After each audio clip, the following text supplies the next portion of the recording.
तिलक चढ़ाव पापा सोने के परतिया, अरे सोने के परतिया, अरे गंगा में करय स्नान रे ललनमा, अरे गंगा में पौआ पखरी रे ललनमा।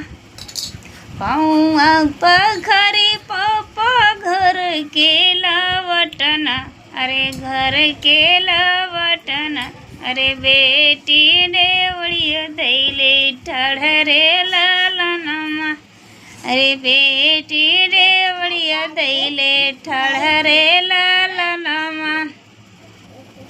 काहे बेटी उलुर मुलुर, काहे बेटी जुलुर मुलुर, अरे काहे बेटी मनवा उदासै रे ललनमा, अरे काहे